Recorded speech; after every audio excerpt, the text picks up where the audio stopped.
Oi, gente. Hoje eu quero falar com vocês sobre o Mural dos Sonhos.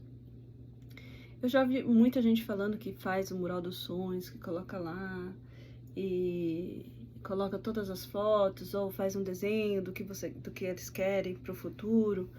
E eu vou dizer que eu fiz esse Mural dos Sonhos. Eu fiz há muitos anos atrás. Eu posso dizer que eu fui morar nos Estados Unidos em 2010 e 2011.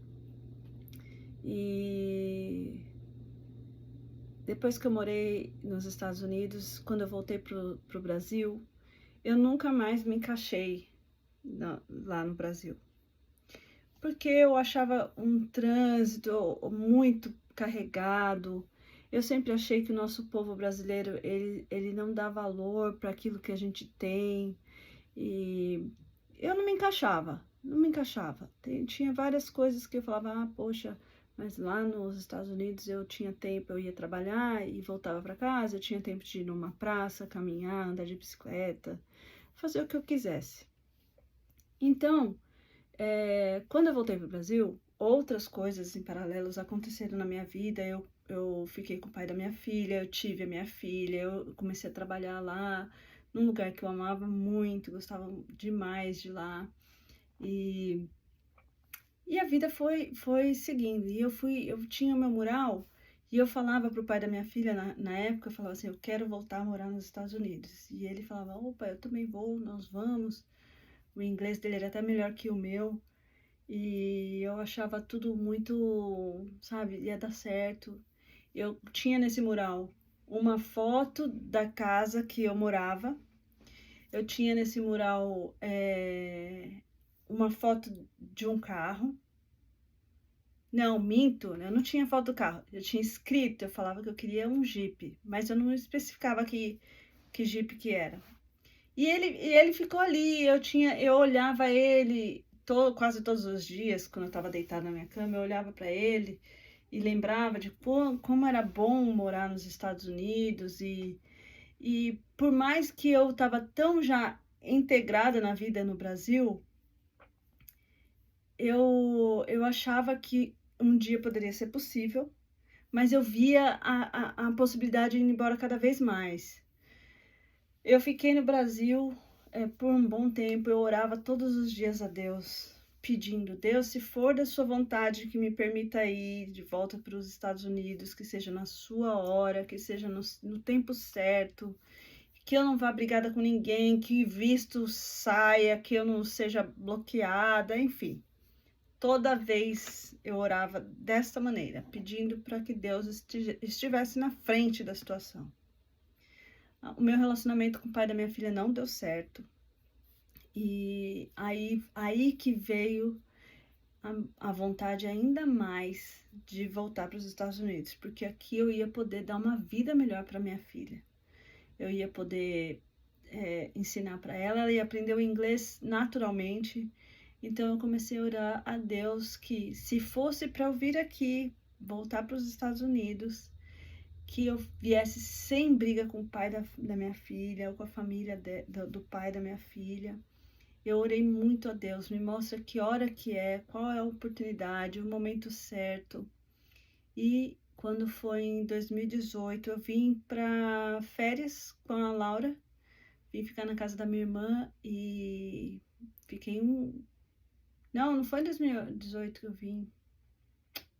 Eu vim com ela em 2015 e eu ainda estava com o pai da minha filha. E esse um mês que eu fiquei aqui com ela foi tão bom, foi tão assim, acendeu ainda mais o meu sonho de voltar. E aí, quando não deu certo o relacionamento com o pai da minha filha, aí que eu decidi, falei, eu quero voltar, mas que seja na hora que Deus permitir, não na minha hora.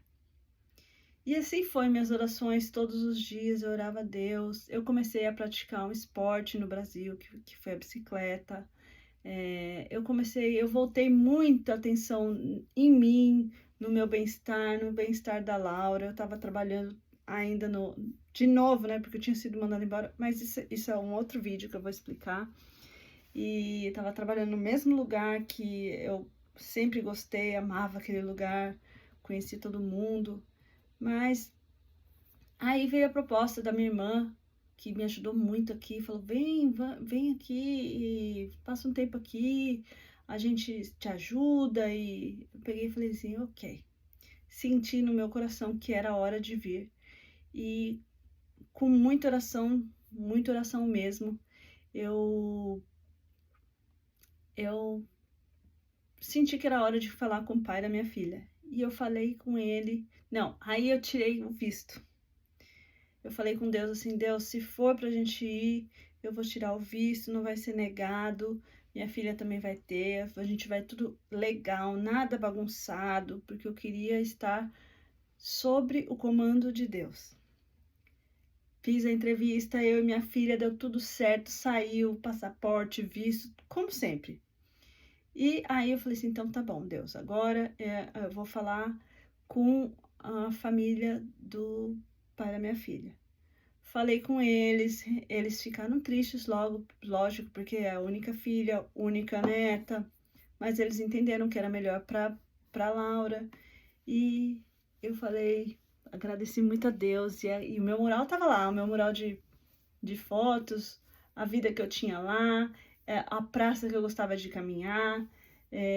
Eu falava sempre: eu queria morar numa casa sem portão.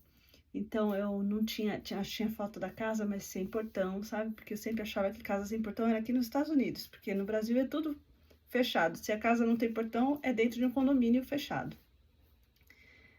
E então eu falei: ok, visto saiu, o pai da Laura autorizou, então eu resolvi falar no meu trabalho. Eu falei no meu trabalho com o meu chefe, falei assim: olha, avisei com 3 meses de antecedência, para que eles pudessem procurar uma pessoa para ficar no meu lugar. Falei que daqui 3 meses eu ia embora, que era meu plano, tal, não sei o que eles podiam começar a procurar uma pessoa para ficar no meu lugar. E falei: já vou pedir a demissão, quero saber que momento que vocês querem que eu peça a demissão, porque é isso que vai acontecer. E Deus foi tão bom que meu chefe na época falou assim: não peça demissão, nós vamos te mandar embora para que você tenha os seus direitos e você vá com o dinheiro para os Estados Unidos. E isso foi para mim uma confirmação de que era para ir embora para os Estados Unidos e que era a hora certa. Eu tô morando nos Estados Unidos há 6 anos já. Minha filha aprendeu inglês em 6 meses. Eu ainda atropelo um pouco no inglês, mas já me viro bem. Eu vou nos lugares sozinha. Se eu tiver que resolver algum problema, eu ligo. Eu já me viro muito bem no inglês. Estudei inglês aqui, a Laura foi pro kindergarten, agora ela tá na 5ª série. E sou muito grata a Deus. Aí, para completar o quadro dos sonhos, eles falavam assim: você faz uma carta, porque eu estudei sobre tudo. Programação neurolinguística, não neurolinguística, reprogramação mental, pensamento positivo, rotinas que atraem a realização de sonhos, muitas coisas. Eu tenho muito conteúdo para passar. Eu vou te falar que tudo que ensinam realmente dá certo quando você tem Deus em primeiro lugar. Então, primeiro Deus, depois as outras coisas. Primeiro busca Ele, que as outras coisas virão. Então, eu aprendi a fazer várias coisas e, enfim, tinha uma das coisas era: você faz uma carta escrevendo tudo que você gostaria no seu marido, na pessoa que você gostaria de ter para sua vida. Eu vou falar para vocês que a coisa mais difícil que eu já fiz na minha vida foi ser mãe solteira. É difícil. E Deus não fez a gente para ficar sozinho. Então eu queria essa promessa completa na minha vida. Então eu escrevi uma carta falando todas as qualidades que eu queria no meu marido. E as pessoas aqui, meus amigos: você tem que sair mais, você tem que falar mais com os caras aqui, você que tem que tomar a iniciativa. Cara, eu não cresci assim. No Brasil, os caras chegavam em mim, eu não sei, e aí?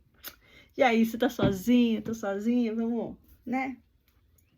Não sei fazer isso, nunca soube.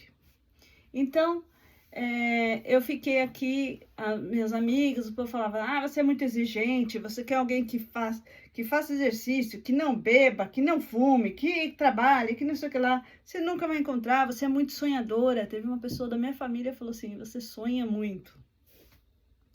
E eu fiquei muito tempo sozinha aqui, muito tempo solteira mesmo. E foi muito difícil, não foi fácil. Você tá num país que não é o seu inglês não é tão bom. Às vezes bate aquela coisa de, poxa, né? Por que que eu não acho ninguém? Eu tenho todos os dentes, trabalho direitinho. Bom, enfim. Eu escrevi uma carta de todas as qualidades que eu queria no meu marido. E nessa carta eu escrevi também teve uma outra carta que eu escrevi o que eu quero do meu futuro, inclusive o carro. Eu falava, eu queria eu sempre quis ter um Jeep. E escrevi lá, aí eles falam, escreve tudo, lê, faz uma oração, amassa a carta, joga fora e deixa aí, entrega nas mãos de Deus. E eu fiz tudo isso direitinho. Esse ano de 2024, aconteceu que eu encontrei o cara, eu conheci o meu marido, que hoje é meu marido. Ele não fuma, ele não bebe, ele não tem vício nenhum. Ele é trabalhador, ele pedala junto comigo. E eu sou muito grata com isso. Muito, muito, muito grata mesmo. Aí, beleza. Encontrei com ele. A gente começou a ter um relacionamento super legal. Minha filha gosta dele. É super certo. Eu tenho um amigo que Deus enviou outro anjo na minha vida. Um amigo que estava aqui também, morando aqui nos Estados Unidos. E ele decidiu voltar para o país dele. Ele decidiu voltar para o país dele e ele me ligou e falou assim, Camila, eu tenho um carro que eu vou vender o carro, você não quer ficar com ele? E eu falei, mas eu não tenho condições, eu tô meio apertada, tal. Eu sempre tive muito medo de dar um passo a mais, sabe? E ele falou assim, não, mas você me paga do jeito que... Como que você pode me pagar? Eu falei do jeito que eu poderia pagar pra ele. Ainda fiquei pensando por uma semana se eu deveria entrar nessa. E eu não sabia que carro que era. Não sabia que carro que era. Ele falava, tem 76 mil milhas só, e ele é de 2017, e o carro tá muito bom. Se não tivesse tão bom, eu não falaria pra você ficar com o carro e tal. Aí eu falei, tá bom, vai, vou, porque o carro que eu usava aqui era da minha irmã. E como a minha mãe veio pra cá, eu falei, meu carro fica pra minha mãe e eu compro um carro novo. Ele falou, então eu vou me mudar daqui uma semana, você um dia antes vem buscar, porque eu preciso limpar, eu ainda preciso do carro aqui pra finalizar umas coisas da minha mudança, e aí você vem buscar. Eu falei, tá bom. Cheguei lá pra buscar, passou a semana, cheguei lá pra buscar o carro, era um Jeep. Era um Jeep. Cara, era um Jeep. Aí eu falo pra você, se Deus não quisesse, nada aconteceria. Mas eu acho que o Mural dos Sonhos aconteceu. Porque Deus permitiu, porque Ele estava no primeiro lugar e porque realmente funciona você olhar para aquilo que você quer e você meditar um pouquinho naquilo que você quer. Você olha aquilo, medita, Senhor, eu quero isso. Se for para mim, traz para mim. Se não for, leve embora. Eu também tive uma coisa que eu queria muito, da parte sentimental. Queria muito, muito, muito. E Deus falou que não. E eu aceitei. Falei, então, se de todo esse mural essa coisa não veio, quer dizer que não é pra mim. Porque essa era a minha oração. Todas as vezes que eu fiz essa oração, eu tive uma mudança muito grande na minha vida. Essa oração eu fiz uma vez sem ter noção nenhuma do que ia acontecer. O RH da minha empresa que eu trabalhava em 2012 me chamou E eu tava fazendo meu serviço bom, os médicos que trabalhavam comigo, eles me elogiavam. Todo mundo tava feliz que eu tinha voltado para a empresa. Quando o RH me chamou para ir lá no andar de cima, que a gente tinha que pegar o elevador, eu pensava que era sobre um projeto que já tinha sido apresentado para mim. E eu pensava que era sobre isso. Mas quando eu entrei no elevador, me deu uma coisa assim que eu fiz essa oração. Eu falei, Deus, se for para mim, me mostra. Se não for para mim, tira da minha vida. E aí eu fui no RH e o RH me mandou embora. Naquele dia. Foi um baque muito grande, foi uma frustração muito grande para mim. Depois eu descobri as coisas, por que eu fui mandada embora, enfim. Nem os médicos sabiam na época. E não era para eu conviver com aquelas pessoas que estavam no governo da empresa, na administração da empresa. E então eu confio muito e o meu vídeo no final, esse vídeo que eu tô fazendo aqui para vocês, é para diante de todas as coisas, os momentos difíceis ou de decisão, pede a Deus, entrega a sua vida, é deixar aí mesmo a sua preocupação e fala com Deus. Deus, a presença de Deus é como se fosse um espelho. Quanto mais você chega perto do espelho, ó, no vídeo, mais eu chego perto da tela, mais a sua imagem chega perto de você mesmo. Então, quanto maior relacionamento você tem com Deus, mais perto ele se faz sentido. Quanto mais distante você vai do espelho, a imagem vai ficando pequenininha. Então, essa é a intenção do vídeo. Não critica as pessoas. Ai, mas o mural dos sonhos não é de Deus. Ai, mas meditação não é de Deus. Ai, mas isso daí já é muito... como fala? Muita simpatia, muito... Coloca Deus em primeiro lugar. Não fere as pessoas que estão ao redor. Não passe por cima de processos. Faz a sua oração e descansa que as coisas acontecem. Deus se mostra presente, Ele vai provisionar tudo o que você precisa, e é assim que a gente vai vivendo a vida, tá bom? Minha secretária chegou, preciso dar atenção para ela um pouquinho. Olha lá. Um beijo para vocês.